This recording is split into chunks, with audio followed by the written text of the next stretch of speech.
Assalomu alaykum, hurmatli kuzatuvchilar. Bugun biz Xitoyning Pekin shahridamiz. Pekin shahrida o'qib yurgan, kollejda, universitetda magistura, PhD o'qib yurgan o'zbekistonlik talabalar bilan uchrashdik.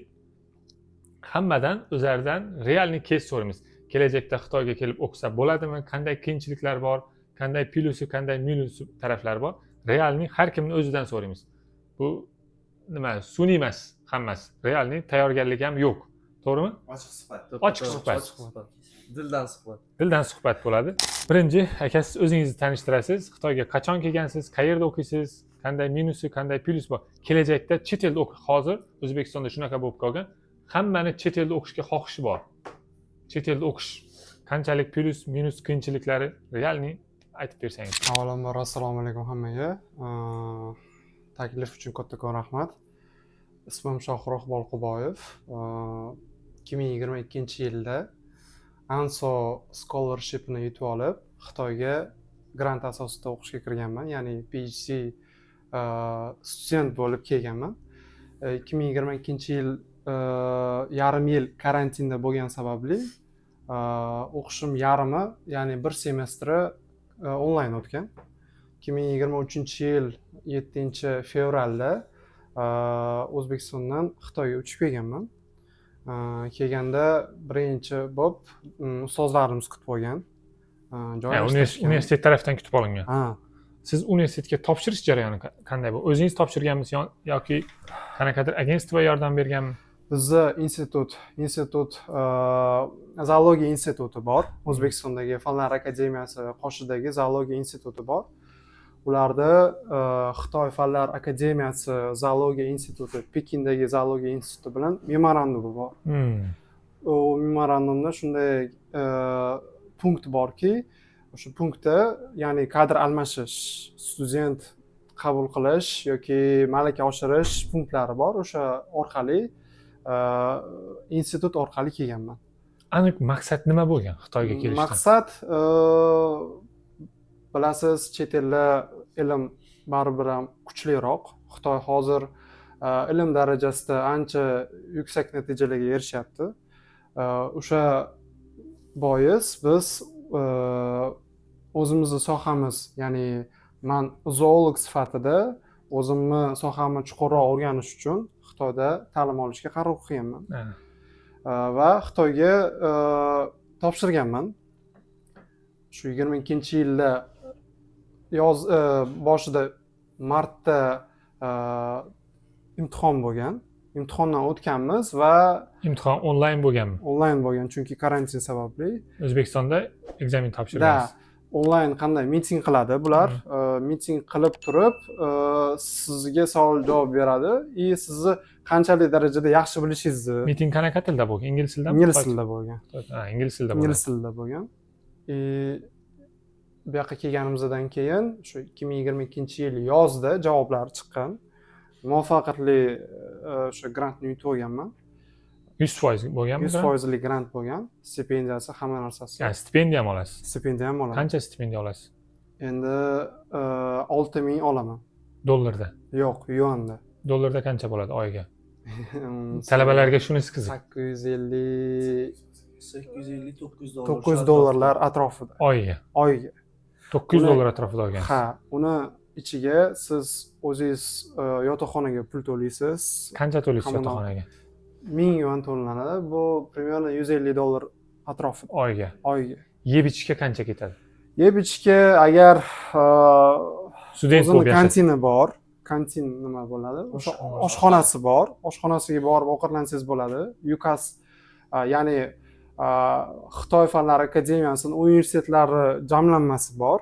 Ularda o'sha ko'p joyda anaqalari bor, yotoqxonalari borda. Pekinda 3-4 ta joyda yotoqxonasi bor va shular ichida ko'p oshxonalari ham bo'ladi, отдельно. Shu yoqqa borib ovqatlansangiz bo'ladi. Oyiga taxminan 300 dollarlik ketadi. Yeb ichishga. Agar tejab ovqatlansangiz. Shunda tushunishim bo'yicha 900 dollar oyiga stipendiya olyapsiz, 150 dollar yotoqxonaga to'layapsiz, yeb ichishingizga 300 dollar ketyapti. 450 dollar rasxod bo'lyapti, 450 dollar qolyapti. Shu. O'zbekistonga jo'natasizmi? Har doim har xil. Chunki bu yoqda kelgandan keyin o'zimga kerakli bo'lgan asbob uskunalar va shunga o'xshagan narsalar, o'zingizga kerakli bo'lgan jihozlarni olishingiz kerak bo'ladi. Yana bitta savol. IELTS bo'lganmi sizda suhbat jarayonida? IELTS menda bo'lmagan. Oldin IELTS olganman. 5,5-6 IELTSim bor edi. Prosta o'sha paytga kelib turib уже expired bo'lgan, lekin ingliz tilini yaxshi bilganim sababli suhbatdan muvaffaqiyatli Oldin o'tgan. IELTS olgansiz, uni vaqt o'tgan, Shunday. suhbatdan yaxshi Shunday, o'tgansiz. shunday. Zo'r. Hozir endi shu 4-kurs talabaman. PhD yo'nalishida zoologiya. Xitoy faunasini o'rganaman. Qo'ng'izlar faunasi, ya'ni oilasi bor. Jujilitsa deydi rus tilida, o'zbek tilida yugurg'on qo'ng'iz deydi. Chunki yerda yugurib, tez yugurgan, harakatlangani sababli o'sha shunaqa nom berilgan. Xitoy faunasini yugurg'on qo'ng'izlarini o'rganaman. zo'r. Taksonomiyasini o'rganaman. Bu o'zimizda ya'ni tanqis bo'lgani sababli oldin SSR davrida bo'lgan yaxshi olimlar, endi ular qarib, уже ko'plari pensiyaga chiqqan yoki vafot etgan sababli hozir bu yo'nalishda mutaxassis kam. O'shani sababli biz shu yo'nalishni tanlaganmiz. Chorva mollari bilan ham shug'ullanadigan nimalar bormi sizlarda? Bizda chorva mollari bilan shug'ullanadigan yo'q. Endi bizda institutimiz, ya'ni research anaqa point deydi, ya'ni research idea deydi. Ilmiy bir yo'nalishi bo'ladi. Yo'nalishiga qarab turib o'sha gruppalarga bo'linib ketadi. Chunki chorva mollari bo'yicha savol berganim, hozirda bizlarda O'zbekistonda bir ikkita viloyatlarda chorva mollarida kasallik bo'lyapti-da. Davolashni imkoni bo'lmayapti, nimadir bo'lyapti. Ko'p nobud bo'lyapti chorva mol. Da bitta narsa bizni institutimizda asosan sistematika, taksonomiya, ya'ni ularda bilsanglar kerak, biologiyadan taksonomiya degan tushuncha borda. Takson degan tushuncha bu birlik hisoblanib, aytaylik, hayvonlar gruppalarga bo'linib, oilalarga bo'linib, bu narsa hamma hayvonlarda mujassam. Bizniki asosan yo'nalish qishloq xo'jaligi yo'nalishi, ya'ni o'simlikni himoya qilish yo'nalishi bor va sistematika, ya'ni taksonomiya deyiladi, genomika deydi, shunaqa yo'nalishlarda. Xitoyda o'ylaymanki veterinariya sohasi, chunki bu siz aytgan muammoni veterinarlar hal qiladi. O'shaning uchun meni tushuncham bo'yicha bizning institutimizda bunaqa yo'nalish bo'lmasa kerak. Xitoyga keladigan tavsiyaga muhim ikkita tavsiyangiz o'quvchiga. O'quvchiga kelish tavsiyam Xitoyga kelib o'qisa bo'ladimi? Bo'ladi. Imkon darajasida bizni ta'lim tizimi bilan Xitoy ta'lim tizimi farq qiladi. Tubdan farq qiladi. O'xshash jihatlari bor, lekin farq qiladi. Hozirda qisqa qilib aytganda Xitoy Amerikani ta'lim tizimini joriy etgan va shu bo'yicha ketadi. Siz o'qiydigan universitetda nechta davlatdan talabalar bor? Men o'qiydigan institut, ya'ni bu ilmiy tadqiqot institutida bir 30 ga yaqin davlatdan talabalar bor. Afrika deysizmi, hamma qit'adan bor. Men bir narsani aytib o'tishim kerak. Hozir ko'pchilik ishga oladigan kompaniyalar o'sha narsaga yetib fokusini qaratadi. Bu kishini ishga olishda 30 ta davlatdan kursdoshi bor, ish beruvchi o'sha narsani hisobga oladi. Ish beruvchini 30 ta davlatdan kontakt ulash ehtimoli bo'ladi. Shunday. Chet elda o'qiganning shu plyus taraflari ham bor. Realniy hayotda ko'rganman shu narsani. Chet elda o'qishi yaxshi afzallik tomoni, siz insonlar bilan coworking, ya'ni muloqot qilasiz. Har xil davlatdan uni kulturasini o'rganasiz, u yerdagi davlatlardagi muammolarni o'rganasiz, ular bilan do'st bo'lasiz, aloqa bo'ladi. Kelajakdagi muammolarni yechishda ham birgalikda yechim topsangiz bo'ladi boshqa davlatlar bilan. Zo'r, rahmat. Shunday. Tavsiyam shuki, imkon darajasida tilni o'rganib kelgan yaxshi. Ingliz tili. Ingliz tili bu nima deydi? Standart o'rganiladigan til. Hozir ingliz tili juda yuqori talabda bo'lganligi sababli xohlagan davlatingizga boring, agar til bilmasangiz, soqov bo'lib yurasiz. Tushunarli. Ikkinchisi, keladigan davlatingizni tilini o'rganganingiz yaxshiroq. Qaysi davlatga boradigan bo'lsa. Qaysi davlatga borishingizdan qat'iy nazar, shu davlatning tilini o'rganganingiz yaxshi, chunki u davlatni tilini o'rganganingizdan keyin uni madaniyatini o'rganasiz. O'xshash yoki sizga yoqadigan yoki yoqmaydigan taraflarini o'rganasiz, o'zingizga vывод chiqarasiz. Maslahatim, birinchisi til bilish, ikkinchisi agar PhD yoki postdoc pozitsiyasiga keladigan bo'lsak, imkon darajasida magistr darajadan boshlagan yaxshiroq. Chunki PhD ga keladigan studentlar, ular ilmiy maslahatchisi, ya'ni supervisor deydi, ular sizga yo'nalish berib turishi mumkin. Lekin sizga buni unday qilasan, buni unday qilasan deb yoki qanaqadir ko'nikmalarni o'rgatmaydi. Uni o'zingiz o'rganishingizga majbur bo'lib qolasiz. Zo'r, rahmat. Shunday. Rahmat. Rahmat kattadan. Avvalambor assalomu alaykum hammaga. Men Sadullayev Samandar, Qashqadaryo viloyatidanman. Men Xitoyga birinchi marta 2019-yilga kelganman.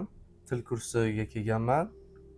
Til kursiga kelgansiz Til kursiga kelganman boshida. Til ingliz tili bilganmisiz o'sha payt? IELTS bo'lgan? Sertifikatim bo'lmagan, ingliz tilini bilganman. Speakingim yaxshi bo'lgan. Keyin yanvar oyida O'zbekistonga qaytganman. Shu bilan karantin bo'lib qolgan. Sentyabrdan bo'lsa bakalavrni boshlaganman. O'zbekistonda onlayn bo'lgan. Onlayn. Karantin payti bo'lgan. Karantin payti bo'lib qoldi. Uchinchi kursgacha onlayn o'qiganman. 4-kursdan keyin kelib offlayn darslarni boshlaganman. Hozirda magistraturada o'qiyman. Darslar o'sha payt ingliz tilida bo'lganmi? Ingliz tilida bo'lgan. Onlayn. Onlaynda ingliz tilida bo'lgan. Bitta faqat Xitoy tili dars qo'yilgan bizga, faqat Xitoy tilini o'rgatish uchun qo'yilgan o'sha payt. Bakalavrni tugatdim, diplomni oldim va magistrga ham qoldim. Hozir magistraturani 2-bosqich talabasiman. HSK necha olgansiz? HSK ham yo'q hali, chunki hozir endi olib berishim kerak. HSK 3 olib berishim kerak. Magistratura uchun olish shart. Olish shart, olib berishim kerak. Lekin HSK 3 ga tayyorman. Hozir ham olib bersam bo'ladi, lekin o'zim xohlamayman, chunki HSK 3 osonda. 4 yo 5 olmoqchiman o'zim. 5 olsangiz, 5 HSK olsangiz, O'zbekistonda qancha daromad topishni o'zingiz reja qilyapsiz? Hozir tanishlarim, ko'pchilik pulga qaraydi. Hozir tanishlarim bor, chunki hozir O'zbekistonda Xitoy kompaniyalari ko'payib ketdi, o'sha yerda tarjimon bo'lib ishlayapti. HSK 4-5 bilan oyiga 1,5 ming, 2 ming dollar oylik olishyapti. Hozir o'zimni tanishlarim, o'zimni viloyatimdan universitetga birga o'qigan biza. O'shalar hozir shunday topishyapti. O'zim bo'lsa hozirda magistraturada full scholarship o'qiyman, ya'ni hamma narsani menga davlat o'zi qoplab beradi. O'qishni ham, yotoqxonani ham. O'qishim ham tekin, yotoqxonam ham tekin. Oyiga 3 ming yuan stipendiya beradi. Bu dollarda 450 dollar atrofida bo'ladi. O'qishi ham tekin, yotoqxona ham tekin. 450 dollar stipendiya beradi har oy. Zo'r. Yeb ichishga yetadimi shu keyin 450 dollar? Bemalol yetadi yeb ichishda. Chunki bizning oilamizda qiz farzand yo'q, 3 ta o'g'limiz bor. Hamma ovqatni qilishni bilaman o'zim. O'sha uchun xonada o'zim qilaman ovqat. Xohlaganlar bo'lsa, universitetimizda oshxonasi bor, bemalol chiqib ovqatlansa bo'ladi. Ba'zi payt universitetning o'zida halol oshxonalar bor. Halol oshxona bor. Bitta halol oshxona bor. O'sha yerdan chiqib ovqatlansa bo'ladi. Universitetingiz nomini nima dedingiz? North China Electric Power University. Hobby deyiladi, shu deyiladi Xitoy tilida. O'zbekchasi siz asosiy shunda elektr energiyani o'rganasiz. Elektr energiya yo'nalishi, men yo'nalishim bo'lsa biznes boshqaruv. Biznes boshqaruv. Biznes boshqaruv. Shu yo'nalish bo'yicha. Kelajakda shu yerda o'rgangan ilmingizni O'zbekistonda qaysi sohada ishlatmoqchisiz? Biznesdami yoki boshqa rejalar bormi? Xitoy bilan aloqalar qilishmi? Xitoy bilan aloqa qilmoqchiman. Hozirda ba'zi kompaniyalar bilan gaplashib qo'yganman ham. Ular o'qishimni tugashini kutib turishibdi. Xitoydagi kompaniyalar bilan. Xitoydagi kompaniyalar bilan. U Xitoydagi kompaniya O'zbekistondan odam kerak bizaga degani uchun bular nima qilmoqchi hozir? O'zbekiston bilan Xitoyda o'sha kompaniyani ofisini ochmoqchi O'zbekistonga. Nima bilan shug'ullanadigan kompaniya ular? Ular nima desam bo'ladi, shu transformator Ha. shunaqa narsa ishlab chiqaradigan kompaniya. O'sha elektrika jihozlarini Shunday. sotadi. Universitetimizga shunaqa ish beruvchilar o'zi keladi. O'sha payt o'shalar bilan tanishib olganman. O'shanda Shunda hurmatli kuzatuvchilar, mana ko'rib turganingizdek, universitetning o'ziga ish beruvchilar kelib, ishini taklif qilgan. shunday. Kelajakda O'zbekistonda ofis qilishni niyat qilyapti. Bu yerdagi Xitoydagi ish beruvchilar, zavod, fabrikalar hozir O'zbekiston bilan Xitoy o'rtasida aloqalar juda yaxshi bo'lgan. Adashmasam 1600 tami nechtadir 2025-yil Xitoy kompaniyasi O'zbekistonda ofisini ochgan. O'zining ishini boshlagan. 25-yil. 4400 dan oshdi. Ha, eski mana 4400 dan oshib turdi. Yilning oxiriga borib qoldi. Kelajakda bu son yana ko'payadi. Bu degani Xitoy tilini biladigan, Xitoy tili madaniyatini biladigan talabalar, ishchilar O'zbekistonda ko'p kerak. Undan tashqari zavod, fabrikalar ham ko'p qurilyapti O'zbekistonda. Shunda siz o'qishni tugatishingizga ish beruvchi ham tayyor. Tayyor, hammasi gaplashib, hammasini taqiq qo'yganman. Inshaalloh nasib bo'lsa, o'qishni bitirgandan o'sha kompaniyaga. Qanchalik oylik o'sha bilan daromad qilishni plan qilyapsiz? Oylik hozir ular aytishi bo'yicha o'zi xitoylik Eng qiziq joyi shu daromad. xitoyliklarni o'zi bitirib diplomni olib borsa 4000 yuandan boshlanadi oylik. Men inostraniy bo'lganim uchun, chet el fuqarosi bo'lganim uchun yana 4000 yuan ustiga yana 2000 yuan qo'shib berishadi. Dollarda qancha bo'ladi? Dollarda taxminan shu $8, $850. 6000 yuan bo'lsa, 6000 yuan. 850 900 Shu dollar atrofida bo'ladi boshlanishiga. Studentga beradi. Ular magistrni bitirib diplom borsangiz, shunda beradi. Shunday beradi. zo'r. Shunda Xitoyga kelib o'qishni tavsiya qilasizmi? Xitoyda kelib o'qishni tavsiya beraman. Faqat hozir masalan hozirgi vaziyatdan kelib chiqib aytsam, yaqinda bizning o'zimning universitetimda 20-25 ta student keldi, yangi student. Mana shu yil 25-yil sentyabr. 25-yil sentyabrdan o'qishni boshladi. Xalqaro ofis bilan, shu studentlarga qaraydigan ofis bilan, o'qituvchilar bilan yaxshiman, ma'lumot kelib turadi. Ularning aytishi bo'yicha inglizini bilmaydi, til bilmaydi deydi. Yangi kelgan talabalar Yangi kelgan talabalar til bilmaydi deyapti. Qanday bular o'qiydi deyapti. Til bilib kelishsa yaxshi. Yaxshi, zo'r bo'ladi til bilib kelishsa. O'zi qiynalmaydi keyin. Tushunarli. Asosiy tavsiya mana aytayotgandek, talabalarning o'zlarida ozgina ingliz tilini bilib kelish kerak. Bilib kelish kerak. Ko'chada o'zini bemalol eplab gapirib tushuna oladigan darajada, mayli IELTS bo'lmasa ham, to'g'rimi? Shunday, IELTS bo'lmasa ham speaking, gapirishi yaxshi bo'lsin. Darslarga, chunki darslar ingliz tilida bo'ladi. Agar ingliz tilini bilmasa, u dars qanday tushunadi? Tushunarli. Rahmat tavsiyalar uchun, sog' bo'lasiz. Siz o'zingizni tanishtirasiz, necha yoshdasiz, qayerda o'qiysiz? O'zingizni tanishtiring. Realni qachon kelgansiz, qancha rasxod qilgansiz? Sizlar rasxodlarni aytmoqchilar. Odamlarga qiziq joyi shu.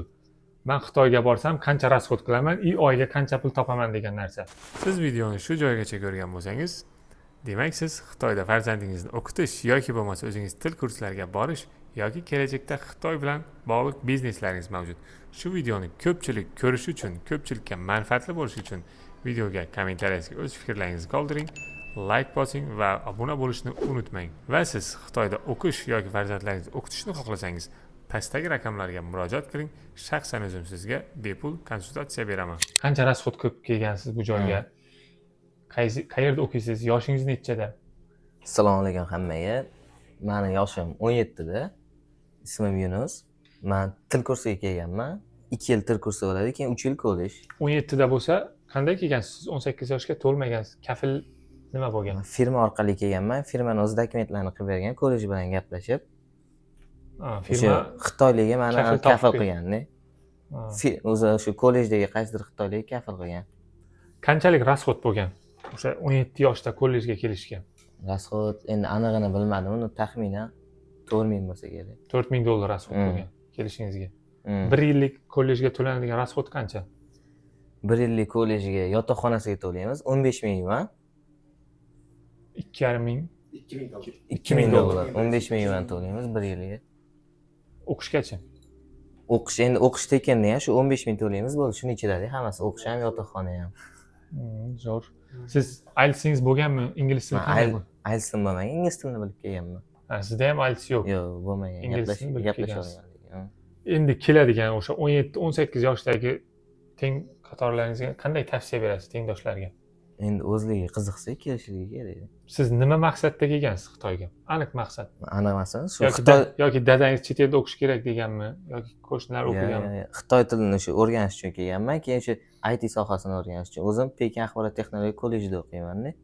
Ha. IT sohasini o'rganmoqchiman.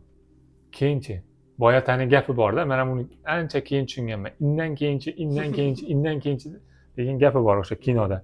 O'sha narsani keyin tushunganman. Nima bo'ladi undan keyin? Xo'p, universitet tugatdik, xo'p, aytishnik bo'ldik, keyin nima bo'ladi? Xo'p, Xitoy tilini o'rgandik. Ish topasiz. Qayerda ishlaysiz? Endi bilmadim, hozir til kursini tugatib oling. O'sha narsani men ko'proq tavsiya qilaman. Indan keyinchi degan savollarga javob topishni. Aniq maqsad bo'lishi kerak. Chet elga kelishni o'zi yechim emas. Chunki men ko'rdim. Talabalarni olib kelganimizda ko'rdik. Chet elga kelgandan oldidagi devor yiqilyapti. Bo'ldi. Yoki ko'pchilik o'qimasdan klublarda u joyga bu joyda yuribdi yoki kelgandan keyin bo'ldi. Ha, bu men o'ylaganchalik zo'r emas ekan degan narsani aytyapti. U yengil hayotni istab kelganmi, oyiga bir $5000 pul topishni istab kelganmi? Shunaqa. Shuni tavsiya qilasiz. Endi Hozir sizda qanaqa qiyinchilik bo'ldi masalan?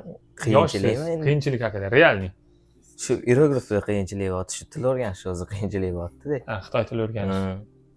Endi oson til emas, ham harflari ham biznikiga o'xshamaydi. Sizda haftasiga necha soat dars qo'yilgan Xitoy tilidan? Haftasiga 3 para bo'ladi. 3 parada bitta parasi bizning soatda 45 minutdan 2 soat dars degani-da. Bitta parasi o'sha shunda 90 minut bo'ladi. Bir haftada 90 minut Xitoy tilini Yo'q, o'rganadi. bir haftada emas. Bir kunda 3 para bo'lsa, demak qarang, 90 minut, 3 ta para 90 minutdan bo'ladi-da. 270 minut shunaqa. Xitoy tili o'rganishga ketyapti 270 minutingiz. Endi boshida o'sha birinchi semestrda, birinchi, ikkinchi semestrda, birinchi yilda o'zida boshida Xitoy tili faqat o'tgan. Hozir ikkinchi yil ketyapti. Matematika, fizika ham o'tadi, jismoniy ham bo'ladi. Zo'r. Keyin sizlarda ham uni ko'p universitetlarda bor. Ro'yxatni beradi, qaysi fanlarda o'qishini beradi. Sizlarda ham kollejda ham bormi shunaqa?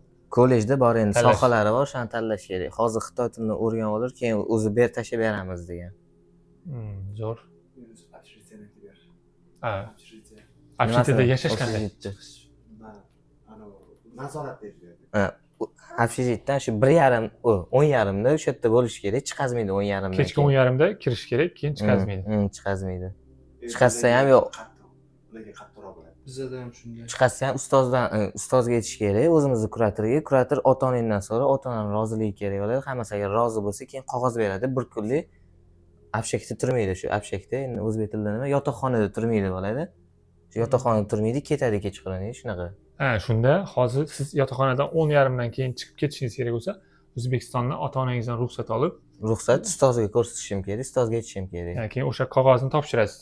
Ustoz qo'l qo'yib berishi kerak. Bugun yotoqxona javob bermaydi, ko'chaga chiqdi degan qog'ozi bo'ladi unda. Keyin yotoqxonada ham alohida odam bo'ladi, qarab o'tiradigan, o'shanga ko'rsatishim kerak. Ustozimning qo'li qo'yilgan bo'ladi, ustozim yozgan bo'ladi, o'shandan keyin chiqazadi. Ha, ustozdan keyin ham отдельный odam biriktirilgan sizlarga javobga. O'shanga ko'rsatadi. Vaqtida Общакka qaraydi. O'sha Afrika qaraydigan. Kvartirada ko'chishdi, kvartiraga ko'chish. Kvartiraga ko'chish endi men o'zim ko'chib ko'rmaganman, surishtirib ko'rmaganman. Abdulaziz aka bor, Abdulaziz aka ukalari bilan turmoqchi bo'lganda ruxsat bermagan kvartiraga. Ha, student Afrikani o'zida turishi kerak. Bo'ladi. 18gacha. Ha, 18gacha bo'lgani uchun nazorat qattiq. Bilmadim, 18gacha bo'lsa kerak. Обязательно yashash kerak. Общada o'sha narsa inobatga olish kerak. Zo'r.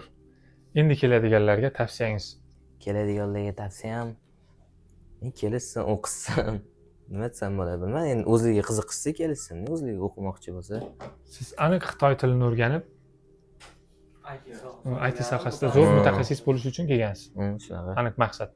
Zo'r. Zo'r. Nechinchi darajagacha o'rganding? Xitoy tilinimi? Hozir HSK 3 tugatganmiz, endi bu yildan HSK 4 boshlayapmiz. Kelganingizga qancha vaqt bo'ldi? Kelganim уже men o'tgan yil sentyabrda kelganman. 1 yil Bir bo'ldi. yilda HSK 1 yil 3. bo'ldi. Zo'r natija. HSK 3. Rahmat. Hurmatli kuzatuvchilar, realniy suhbat bo'lyapti. Har kim o'zini borini aytyapti. Hech kimdan sun'iy nima yo'q. O'zingizni tanishtiring, yoshingiz, qayerdansiz? Qanday bo'ldi? Assalomu alaykum.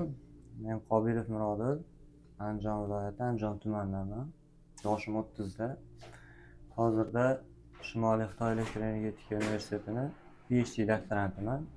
O'zim men Farg'ona politexnika universiteti, hozir Farg'ona davlat universiteti bo'lgan. O'sha yerda 3 yil mobaynida o'qituvchilik qilganman. Ya'ni pedagogik assistent lavozimida ishlaganman. Undan keyin o'sha tanlov e'lon qilingan. Har yili Shanxay hamkorlik tashkiloti tomonidan 50 ta yoki undan ham 100 ta talabalarga o'qishni bitirayotgan magistrga yoki PhDga bo'layotgan talabalarga tanlov e'lon qilinadi. Shu tanlovda yutib CSC scholarshipni olganmiz. Shu asosda o'qishga qabul qilinganmiz, kelganmiz. Hech qanaqa to'lov qilinmagan. Innovatsiya vazirligi Universitetga taklif bilan chiqishgan, shunaqa grantlar bo'yicha, to'g'rimi? yo'q. U tanlov butun O'zbekiston bo'yicha beriladi. Innovatsiya vazirligi tomonidan har yili har xil tanlovlar e'lon qilinadi. U xohishingizga qarab, qatnashmasligingiz, bilimingiz yetish darajasiga qarab hujjatlarni Innovatsiya vazirligiga topshirasiz. Innovatsiya vazirligi sizni ko'rib chiqadi, suhbat o'tkazadi. Ingliz tilida onlayn suhbat o'tkazadi. Suhbat o'tkazganingizdan keyin agar shundan muvaffaqiyatli o'tsangiz, keyin sizga tavsiya berishadi. Universitetga hujjat topshirish bo'yicha. CSC scholarshipda bitta shu O'zbekiston hukumati tomonidan bo'ladigan yordam o'sha talabalarni misol uchun agentlarga yugurmasdan o'zi xalq shu ofitsialniy shu vazirlik tomonidan jo'natilishini ta'minlaydi sug'urta asosida. Xo'p, o'tgan yil kelganman, 2024-yil 12-sentyabrda kelganmiz. 1 yil davomida kurs darslarini o'zlashtirdik. Bizda 2 ga bo'linadi. Misol, birinchi yili har bitta kelgan doktorant yoki har bitta kelgan menimcha magistrlarga Xitoy tili madaniyati, o'zingizni sohangizni boshlang'ich kirish qismlari обязательно o'rgatiladi 1 yil. Doktoranturada. Undan yetarli nimani olganingizdan keyin, baholar olganingizdan keyin 2-yildan boshlab siz o'sha supervizoringiz bilan to'g'ridan-to'g'ri ishlab research qilishingiz kerak, ya'ni ilmiy ish qilishingiz. Ilmiy ishni boshlaysiz. Hozir siz ilmiy ishni qilyapsiz. Hozir ilmiy ishni boshlaganmiz. Supervizor bilan aloqadamiz. Darslarga hozir qatnashmaymiz, faqat research qilamiz. Universitetda yotoqxonasida turaman. Yotoqxona tekin. Universitetda o'qish to'lovi tekin. Stipendiya 3,5 ming yuan beradi. Oyiga bu $480 atrofida bo'ladi. Shunda yeb ichishingizga ham bemalol yetadi. Yeb ichishga, Hamma narsa boshqa tekin. narsalarga juda ko'p narsaga yetadi bu narsalar. Shunda siz agentstva taraflama emas, davlatdan ajratilgan O'zi aslida bu narsani qandaydir bir agentlik orqali emas, misol agentdan meni nazarimda hech qachon topshirib ko'rmaganman, agentdan shu hujjatingizni tayyorlashga yordam beradigan odamda. Agar siz ingliz tilini bilsangiz, agar siz internetni bilsangiz, nima uchun o'zingiz topshirmasligingiz kerak? Men shunaqa deb tushunaman. Endi har kimga har qanaqa, misol birinchi marta harakat qilayotganlar bor. Men juda ko'p bunaqa tanlovlarda ishtirok etaman o'zim. Misol uchun 1 yil oldin Belarusiyada bo'lganman, shunaqa grant yutib oldim. Hamma universitet tomonidan, oliy ta'lim vazirligi tomonidan hamma xarajatlari qoplanadigan grant bo'lgan, shuni yutib undan keyin bu yoqqa keldim. Shunda siz aytmoqchi bo'lgan narsa, talabani o'zi internetni yaxshi bilsa, tillarni yaxshi bilsa, o'sha chet eldagi nimani o'qishga qanday topshirish jarayonini bilsa, hech qanaqa agentstva shart emas demoqchisiz. Hech qanaqa men to'g'risi agentstva bo'lsa yaxshi, misol uchun birinchi marta harakat To'g'ri yo'l ko'rsatishga bo'lsa zo'r. Ko'rsatishga zo'r. Misol Noto'g'ri joyga tushmaslik uchun. Misol ingliz tilini bilganim uchun, internetdan foydalanganim uchun, kerakli protseduralarni o'zim amalga oshirishga imkoniyatim yetarli bo'lgani uchun. Endi qarangda, shu yerda siz universitetda dars bergansiz, sizning tajribangiz bor. Juda ko'pchilik yoshlar u narsani bilmaydi-da. Balkim tajriba men bor. o'zimdan kelib chiqib turib gapiryapman. Shu hozircha endi research qilyapmiz. Meni aynan soham elektr energetikasiga uzviy bog'liq. elektr energetikasi hozirda Xitoy elektr energetikasi bo'yicha juda ham ilg'orlab ketgan, hattoki jahon yetakchi davlatlari bilan tengma-teng raqobat qilyapti. Ayniqsa, misol uchun endi sizlarga HVDC sistem bor, ya'ni masofadan turib elektr energiyani uzatish bo'yicha ishlayapti. Hech qanaqa simsiz yoki nimasiz, Xitoy o'zgarmas shunaqa to'lqin darajaga orqali. borgan. Shu darajaga yetib keldi. Nima uchun Xitoydan o'rganmaslik kerak hozirgi paytda? Xitoyda asosiy yo'nalishlardan biri energetika sohasi. Mana shunda Eng asosiysi. aytmoqchisizki, hozirda Xitoy elektr energiyani hech qanaqa simsiz masofaviy uzatadi. Shunaqa holatga olib keldi. Yo'q, hozir buni amaliyotga tatbiq qilishyapti. Aynan ma'lum bir provinsiyalarning bir qismlaridagina joriy qilingan, to'liq emas. Lekin misol uchun masofadan turib masofaga elektr energiyani uzatish imkoniyatini ixtiro qilib, shu yerda qo'llab, amaliyotda qo'llayapti Xitoy. Zo'r. Kundan kunga elektr energetikasi O'zbekistonda ham muammo yetishmasligi elektr energiyasi. endi O'zbekistonda ham muammo, faqat bizda endi hozir birlamchi energiya resurslariga ko'proq ahamiyat berilgan SSR paytda. Hozir Xitoy qayta tiklanuvchi energiya manbalari, umuman o'zi qimirlaydigan narsa borki, shundan elektr energiyasi olishga harakat qilyapti. Zamon shunga yetib kelyapti. Shuning uchun nima uchun O'zbekistonda joriy qilmaslik kerak bu narsani? Hozirgi paytda O'zbekistonda aksariyat elektr energetikasi bo'yicha yoki elektr stansiyalari bo'yicha qanaqa bir zavod, stansiya yoki bo'lmasa podstansiya qurilayotgan bo'lsa, 60-70% xitoylik kompaniyalar tomonidan quriladi. O'zbekistonda qurilayotganlar. O'zbekistonda qurilayotganlar. Zo'r. Albatta bu yerda energiyaga bo'lgan resursni ortishi yoki boshqasi shular e'tiborga olinadi. Siz shunda hozir Xitoyda elektr energiyasi bo'yicha ilm olib, o'rganib, O'zbekistonda shu narsani tatbiq qilmoqchisiz. O'zbekistonda shu narsani tatbiq. Yana bitta maqsad bor. Endi bu maqsad to'g'risi tarjimon odam, Xitoy tilidan tarjimonman deydigan odam o'zini sohasini zo'r bilishi mumkin, texnika sohasini bilmaydi. Texnika sohasini zo'r biladigan odam xitoychani bilmaydi. O'rtada qandaydir bir tafovut paydo bo'ladi-da, agar shu texnik odam o'zi ham xitoy tilini o'rganadigan bo'lsa, menimcha tushunish yoki prosedura osonroq ketsa kerak. Juda zo'r nima bo'ldi? Juda zo'r hozir gap aytdingiz. Bu narsani men ham oldin nima qilganman. Masalan, siz elektr energiya sohasida bo'lib, Xitoy tilini o'zingiz nima sohangizga tatbiq qilmasangiz, sizga Xitoy tili nima desam, shunchaki yuk sifatida. Yuk sifatida deymiz, lishniy, shart emas ko'chada bir ikki og'iz gaplashishga hozir sun'iy intellekt chiqib ketgan, u bilan gaplashsa bo'ladi. Lekin siz elektr energiyasida qo'llasangiz, bu kishi Xitoy tilini o'zining zoologiya sohasida qo'llab, dunyo bilan ishlash imkoniyati bo'ladi. Sizda ham o'sha dunyo ilmini olib, dunyoning tajribali odamlari bilan gaplashib, zo'r qilib o'zingiz sohangizga til bilan kirib borasiz. Unda natija bo'ladi. U aytishnik bo'lsin, buxgalter bo'lsin, xohlash zoologiya sohasi, o'sha til o'rgangani o'zini sohasida eng zo'r bo'lishga yordam bersa, til o'rgangani, bu meni shaxsiy fikrim, kimda qanday, bu natija beradi til o'rgangani. Shunchaki ko'chada gaplashish uchun unchalik muhim emas bo'lib qolgan. Hozir har xil nimalar bor, perovchiklar u bilan ham gaplashsa bo'ladi. Zo'r gapni aytdingiz, rahmat sizga. Xudo xolasa, kelajakda Xitoyga qaysi yo'nalishlarga kelib o'qisa, O'zbekistonda kelajagi bor, shuni tavsiya bersangiz. Xo'p. Energetika bu soha, endi men o'zim sohamdan kelib chiqib turib gapiraman, qolgan sohalarga to'g'risi aqlim yetmaydi. Energetika bu hech qachon yo'qolmaydigan, doimiy birinchi talabda bo'ladigan soha hisoblanadi. Har qanaqa biznes sektori, har qanaqangi bir boshqa bir ishlab chiqarish jarayonlari hammasi elektr energetikasi yoki umuman o'zi energiya sohasiga tuzib bog'liq. Buni doimiy yangilanishi, doimiy qandaydir bir yangi zamonaviy qurilmalarni qo'llashi, bularni o'rganmasak, ertaga misol uchun men elektr energiya hozirgi O'zbekistondagi elektr energetika tizimidagi holat, undagi bo'lgan kamchiliklar. Buni gapirsam bir para ikki para leksiya o'taman, lekin kamchiliklar yetarli.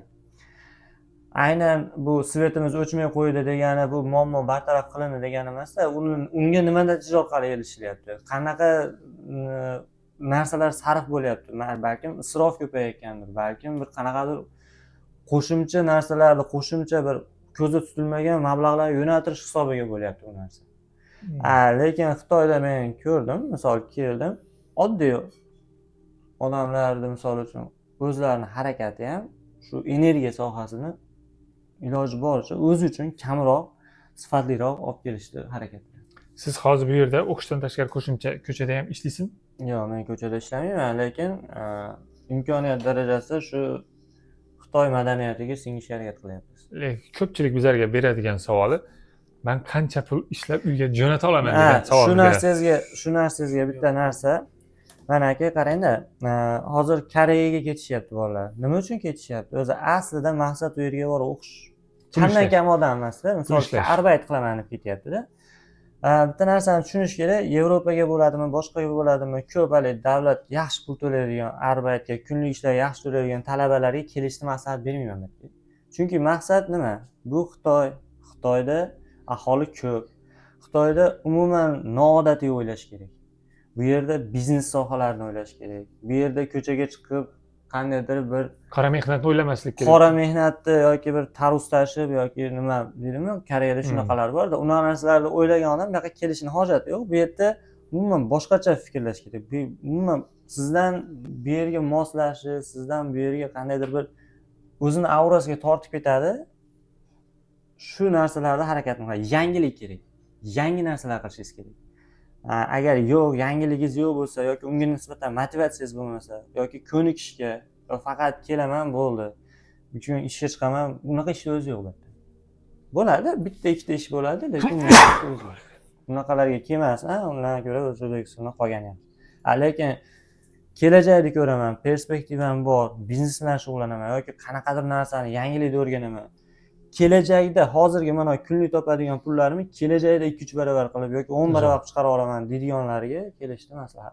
Siz videoni shu joygacha ko'rgan bo'lsangiz, demak siz Xitoyda farzandingizni o'qitish yoki bo'lmasa o'zingiz til kurslariga borish yoki kelajakda Xitoy bilan bog'liq bizneslaringiz mavjud. Shu videoni ko'pchilik ko'rish uchun, ko'pchilikka manfaatli bo'lishi uchun videoga kommentariyangizga o'z fikrlaringizni qoldiring, like bosing va obuna bo'lishni unutmang. Va siz Xitoyda o'qish yoki farzandlaringizni o'qitishni xohlasangiz, pastdagi raqamlarga murojaat qiling. Shaxsan o'zim sizga bepul konsultatsiya beraman.